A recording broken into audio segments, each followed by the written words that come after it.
Welcome dear students. आज का topic रहने वाला है Europeans in India. Europeans India में कैसे आए, कहाँ से आए और कब आए। क्वेश्चन यहाँ पे आपके लिए है, quest for the discovery of sea route to India why. अचानक से ही क्यों ये इनको डिस्कवर करने पड़ा सी रूट, यानी सी रूट क्यों डिस्कवर करना पड़ा यूरोपियंस को। देखिएगा, उससे पहले ट्रेड लिंक्स इंडिया और यूरोपियंस के बीच में थी। इससे पहले ट्रेड लिंक्स यूरोपियंस और इंडियंस के बीच में थी, यानी मैं 1500 एडी से पहले की बात करता हूँ। ट्रेड लिंक था, लेकिन ये trade link through land route था। लैंड रूट का इस्तेमाल किया जाता था, लेकिन अचानक से ही क्या ज़रूरत पड़ी कि सी रूट को डिस्कवर करना पड़ा यूरोपियंस को। देखिएगा, अब मैंने अगर आपसे बात की क्या 1500 से पहले कोई ट्रेड लिंक था, कहीं पे कोई रिटन रिकॉर्ड है या कोई ऐसा एविडेंस है कि लैंड रूट से पहले ही यह ट्रेड रूट इस्तेमाल की जाती थी, इसका कोई रिटन रिकॉर्ड है? तो आप तक पहले ये जानना ज़रूरी है, आपको ये जानना ज़रूरी है। देखिएगा, इंडिया को बहुत सारे ऐसे यूरोपियंस ने अटैक कर दिया, खास तौर पर ग्रीक्स ने अटैक कर दिया। अलेक्जेंडर ने भी बीसी में अटैक किया था इंडिया के ऊपर। डायरस ने भी इंडिया के ऊपर अटैक किया था 522 बीसी में। उसके बाद ये सारा इंडिकेट करता है कि ये जब अटैक करते थे, ये थ्रू कौन से शहर से आते थे? कॉन्स्टेंटिनोपल अंपायर शहर से आते थे, कॉन्स्टेंटिनोपल शहर से आते थे। ये कॉन्स्टेंटिनोपल शहर टर्की में है। इसकी इंपॉर्टेंस आगे भी आपको नजर आएगी, जानकारी मिलेगी आपको इसके बारे में। देखिएगा, अब थोड़ा सा ये जानने की कोशिश करेंगे, क्या कहीं पे किसी बुक में ये मेंशन है कि इंडिया और यूरोपियंस के बीच में ट्रेड लिंक था? तो ये बुक बहुत इंपॉर्टेंट है, बहुत बुक कम किताबों में इसके बारे में मेंशन किया गया है।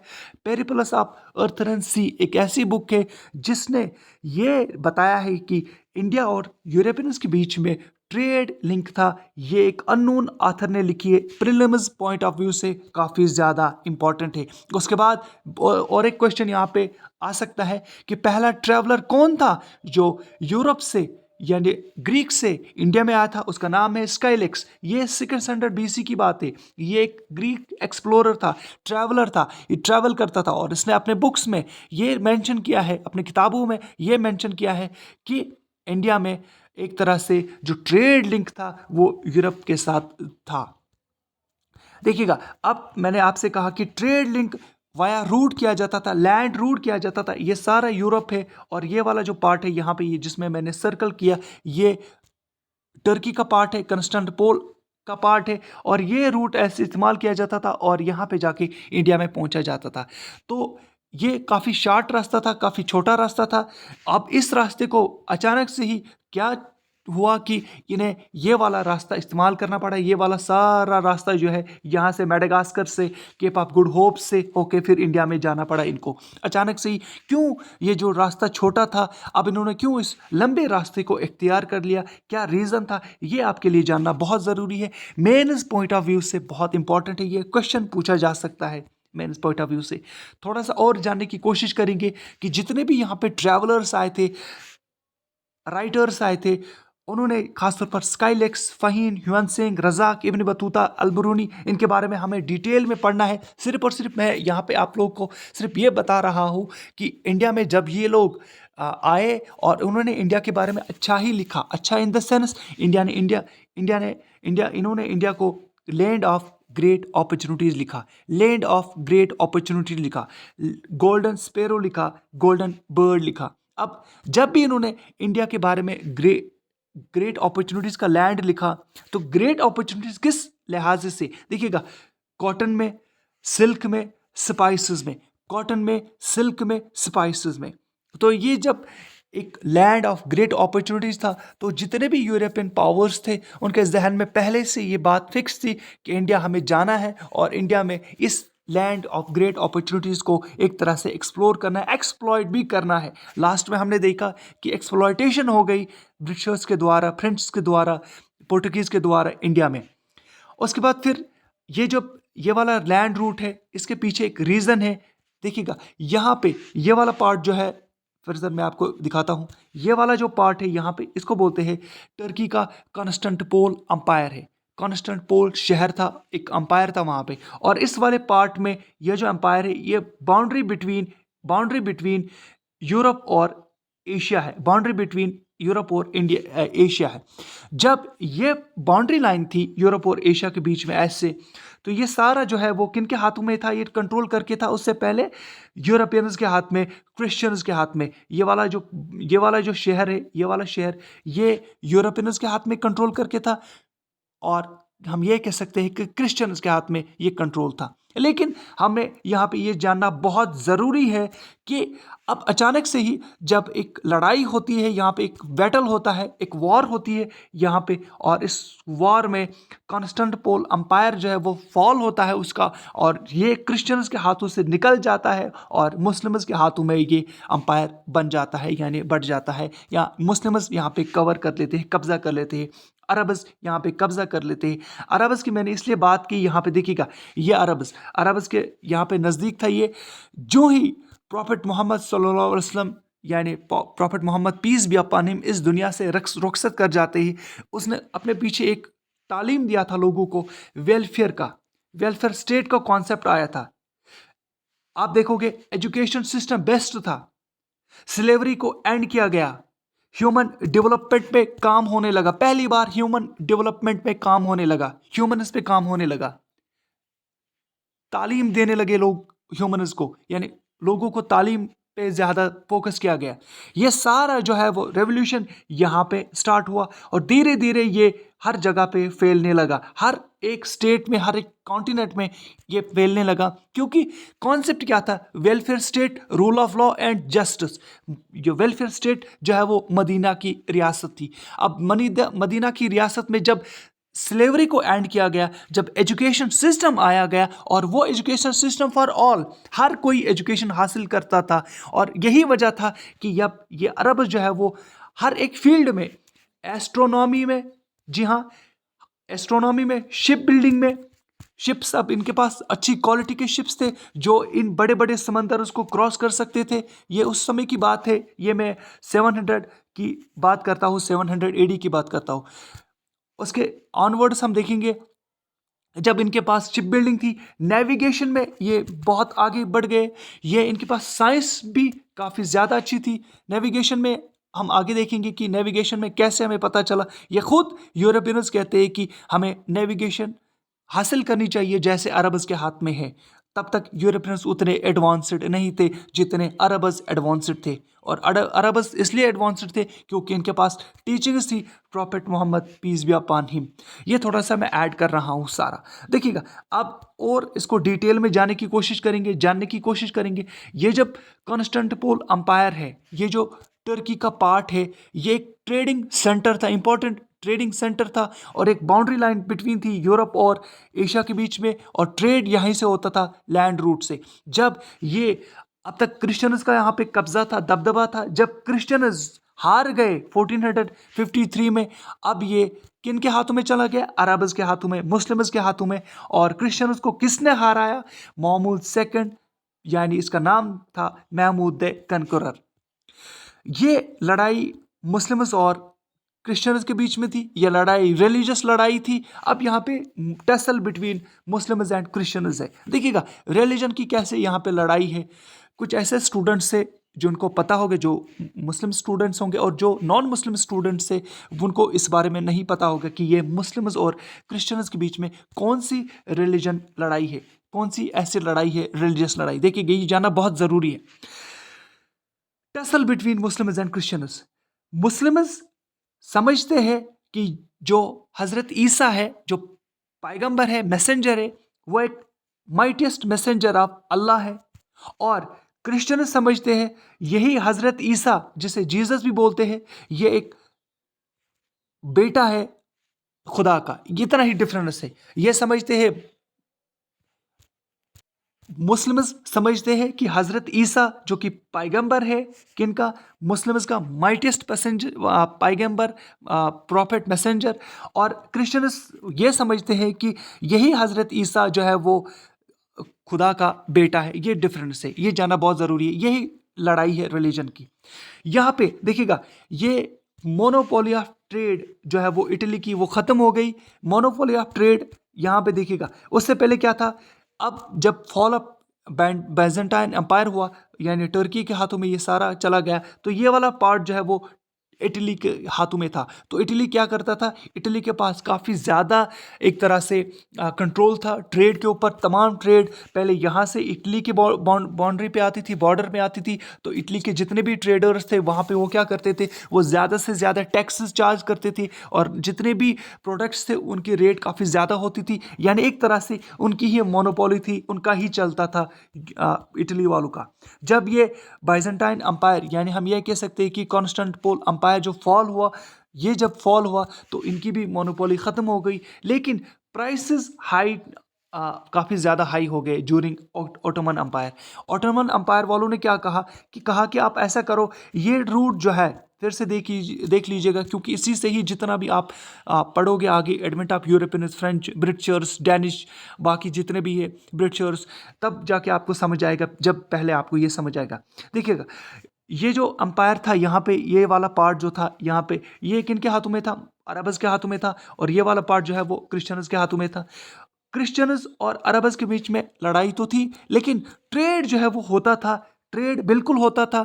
यहाँ से एक बात ज़रूरी थी, जितने भी जो भी ट्रेड यहाँ इंडिया से ऐसे होके जाती थी यहाँ पे इस शहर में, तो यहाँ पे ये जो अरब से इन्होंने प्राइसेस ओवर बढ़ा लिए प्रोडक्ट्स के। यानी अब जो एक समय से यहाँ पे जो एक लो कॉस्ट का प्रोडक्ट था, वो काफ़ी पहुँचते पहुँचते यूरोप में काफ़ी उसकी जो है वो प्राइस बढ़ जाती थी। ये भी एक रीज़न था कि सी रूट डिस्कवर करना पड़ा यूरोपियंस को। देखो, सी रूट डिस्कवर करना पड़ा यूरोपियंस को, लेकिन सी रूट कैसे डिस्कवर करते, इनके पास तो यूरोपियंस का पास में कोई टेक्नोलॉजी नहीं थी, कोई ऐसी बात नहीं थी, कोई ऐसी टेक्नोलॉजी नहीं थी। टेक्नोलॉजी मैं यहाँ पे बोल रहा हूँ शिप्स की टेक्नोलॉजी, क्योंकि शिप्स के ज़रिए ही इनको यहाँ से आना था, बड़े बड़े समंदर को क्रॉस करना था। बड़े बड़े समंदर से मतलब यहाँ पे एटलांटिक ओशन था, इंडियन ओशन था, फिर उसके बाद अरेबियन सी था, इस सब को क्रॉस करना था। उस वक़्त की बात है। आज अगर हम देखेंगे, अगर आप लोग देखोगे समंदर में, कभी भी आपने कोई मूवी देखा होगा, तो एक बहुत बड़ा तूफ़ान आता है। उस तूफ़ान को रेज़िस्ट करने के लिए ऐसा कोई शिप होना चाहिए। आज के डेट में वो शिप्स इनको भी बनाना था। 1500 एडीज़ की मैं बात करता हूँ, 1500 एडीज़ की मैं बात करता हूँ यूरोपियंस को। फिर होता क्या है, जब ये सारा होता है तब ये स्टार्ट होता है quest for sea route to India. जब ये प्राइस राइजेस होते हैं, फॉल ऑफ कॉन्स्टेंटिनोपल अंपायर होता है, मुस्लिम्स के हाथों में चला जाता है ये। लेकिन कैसे हो जाता है ये सब, कैसे पॉसिबल था? तो यूरोपियंस, यूरोप में एक नारा चल गया, उन्होंने कहा कि हमें रिनेसेंस करना है, रीबर्थ करना है। स्पिरिट ऑफ रिनेसेंस यूरोप में आ गया अब 15th सेंचुरी में। और स्पिरिट ऑफ रिनेसेंस ये हो गया with the help of printing press. Printing press भी आ गई, और प्रिंटिंग प्रेस के ज़रिए से हर कहीं पे ये अब जो है वो पब्लिश होने लगा कि हमें रिनेसेंस करना है। हमें रिनेसेंस कैसे करना है, किन किन फील्ड्स में हमें रिनेसेंस करना है।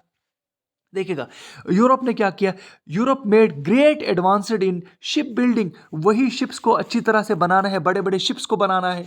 नेविगेशन, हमें कैसे नेविगेट करना है, कैसे हमें एक लोकेशन को दूसरी लोकेशन के साथ कैसे हम मैचअप कर सकते हैं, कैसे हम एक दूसरे को अपने आप को फाइंड कर सकते हैं। जब सी रूट की बात मैं कर रहा हूँ यहाँ पे, तो सी रूट ऐसे ही नहीं किया जा सकता है जब तक ना आपके पास प्रॉपर नेविगेशन मेथड होगा। तो नेविगेशन में भी उन्होंने अब जो है वो एक तरह से काम करना स्टार्ट किया। ये इंस्पायर कहाँ से हो गए, अरब से ही इंस्पायर हो गए, और यही एक रीज़न था।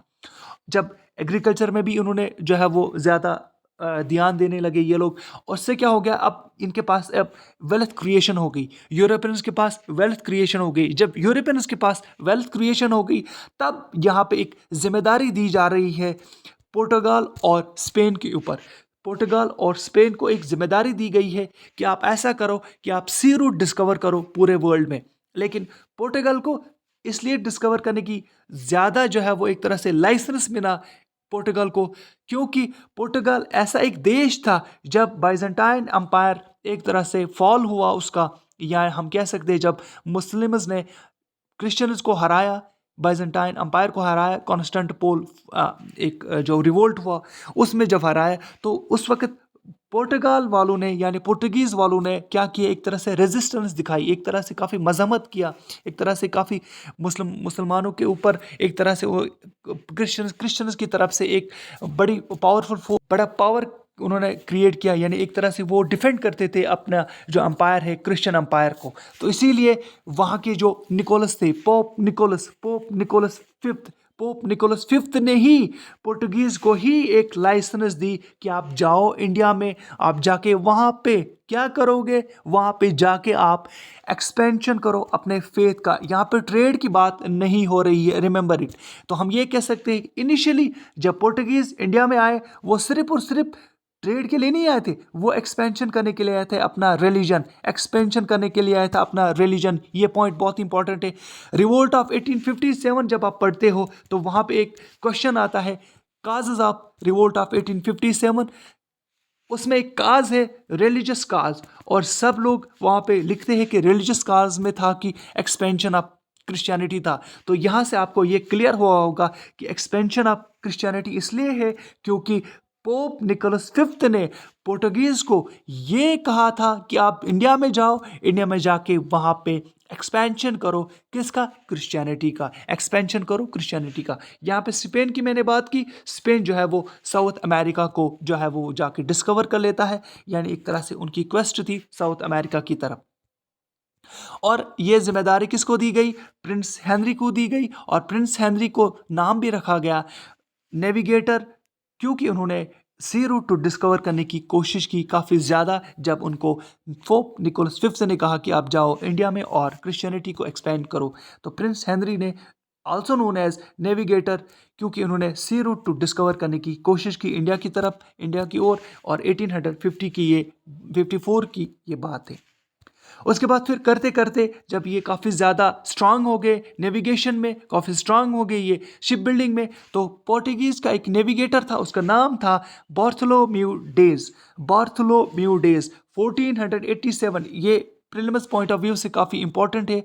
बार्थोलोम्यू डेज पहली बार डिस्कवर करता है Cape of Good Hope, Cape of Good Hope. और ये जब Cape of Good Hope discover करता है तो याद रख लीजिए कि यहाँ पे ये उसके बाद ये वापस चला जाता है इंडिया, क्योंकि इसके पास रास्ता नहीं होता है इंडिया में कैसे पहुँचा जाए, इनके पास रास्ता नहीं होता है। देखिएगा यहाँ पे है ये पोर्टुगीज़ है, यहाँ पे ये पोर्टुगीज़ है, ये सारा ये यहाँ से यूज़ करते और ये यहाँ पे पहुँचते केप ऑफ गुड होप के पास।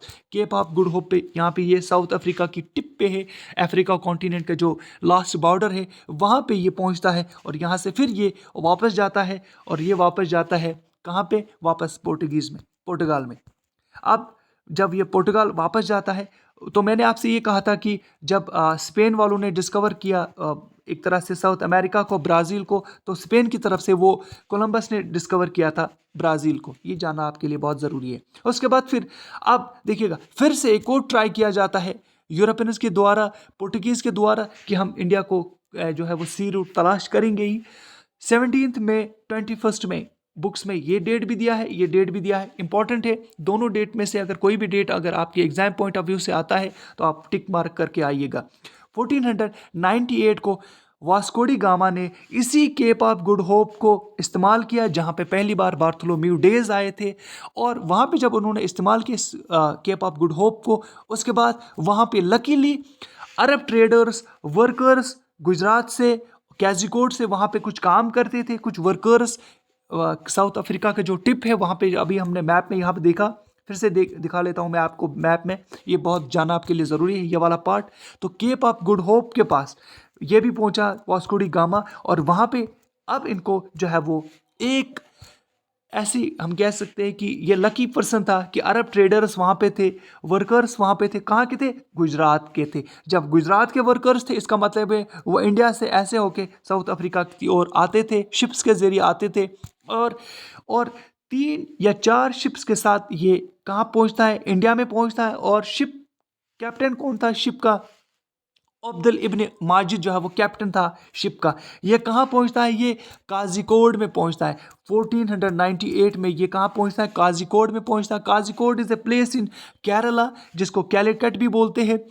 हिंदू रूलर ने इससे यानी वास्को डी गामा को बहुत वार्म वेलकम दिया। हिंदू रूलर थे जैमोरिन, जिसका नाम है Samoothiri, gave a friendly reception to Vasco da Gama. जी हाँ, एक बार फिर इसको मैं दोहरा लेता हूँ। हिंदू रूलर जो कि काजिकोड का था, Kozhikode is a place in Kerala जिसको कैलिकट भी बोलते हैं। एक वहाँ पे हिंदू रूलर थे, उसका नाम था जैमोरिन, और इसका दूसरा नाम है समुथ्री। उसने क्या किया, वास्को डी गामा को काफ़ी वार्म वेलकम किया। वास्को डी गामा कहते हैं कि इंडिया में काफ़ी देर तक रहे। पहले जब उन्होंने विजिट किया इंडिया में तो 3 महीने तक वो इंडिया में रहे, और इन 3 महीनों में वो इंडिया में सिर्फ और सिर्फ हासिल करते थे, सिर्फ और सिर्फ उनको गिफ्ट्स मिले इंडियंस की तरफ से, उनको गिफ्ट्स दिए गए, क्योंकि एक ट्रेड जो लिंक था, जो ट्रेड ब्लॉक हुई थी, वो ट्रेड फिर से बहाल हो गई, और वो बहाल वास्को डी गामा ने किया। कहा जाता है कि 60 to 100 टाइम्स उनको इतना पैसा मिल गया, जितना वो नेविगेशन में स्पेंड करते थे उससे 60 to 100 टाइम्स ज़्यादा मिल गया। ये था कि नेविगेशन एक तरह से कैसे उन्होंने स्टार्ट किया, कैसे उन्होंने सी रूट डिस्कवर कर दिया इंडिया पे। उसके बाद फिर थोड़ा सा और ऐड करता हूँ यहाँ पे लास्ट में, फिर हम नेक्स्ट लेक्चर जो है वो पोर्टुगीज़ के बारे में पढ़ेंगे। डायरेक्टली हम पोर्टुगीज़ के ऊपर नहीं आए, पहले आपको ये भी पता होना चाहिए था कि quest to sea route India कैसे, क्यों पड़ा, क्या ज़रूरत थी कि इंडिया पे जो है वो यूरोपियंस ने कहा कि हमें डिस्कवर करना है सी रूट टू इंडिया। आपको ये आंसर मिला होगा। अब यहाँ पे पेड्रो एल्वेरेज कोब्राल जो है वो इस्टेब्लिश करते हैं एक फैक्ट्री, कहाँ पे, कैलिकट में, काजिकोड में, केरल में, 1500 एडी में। बहुत इंपॉर्टेंट है, प्रीलिम्स पॉइंट ऑफ व्यू से क्वेश्चन पूछा जा सकता है, तो इससे मिस मत कर लीजिएगा। उसके बाद फिर सेकंड टाइम देखिएगा, पहले बार जब मैंने आपको कहा कि पहली बार जब वास्को डी गामा आए 3 महीने रहे, उसके बाद फिर वापस वास्को डी गामा चले गए, और वास्को डी गामा ने क्या किया, जब सेकंड टाइम आया तो वास्को डी गामा ने कैनूर में, जी हाँ कैनूर में एक ट्रेडिंग फैक्ट्री इस्टेब्लिश कर दी। उसके बाद फिर कैलिकट में, कैनूर में, कोचिन में, और ये सारे जो है वो ट्रेडिंग सेंटर्स बन गए पोर्टुगीज़ के इंडिया में। इन ट्रेडिंग सेंटर्स का नाम था स्टेडो डा इंडिया। अगर आपसे क्वेश्चन पूछा जाएगा कि पहले इंडिया में क्या ब्रिटिशर्स आए थे, फ्रेंच आए थे, डेनिश आए थे, डेनमार्क वाले आए थे, या डच आए थे, या पोर्टुगीज़ आए थे, तो आपका आंसर होना चाहिए पोर्टुगीज़। और पोर्टुगीज़ ही पहले ऐसे थे जिन्होंने सी रूट डिस्कवर कर दिया इंडिया का, और पोर्टुगीज़ ही ऐसे थे जिन्होंने अपने ट्रेडिंग सेंटर्स इस्टेब्लिश कर दिया, और इस ट्रेडिंग सेंटर्स का नाम था स्टेडो डा India. Thank you very much.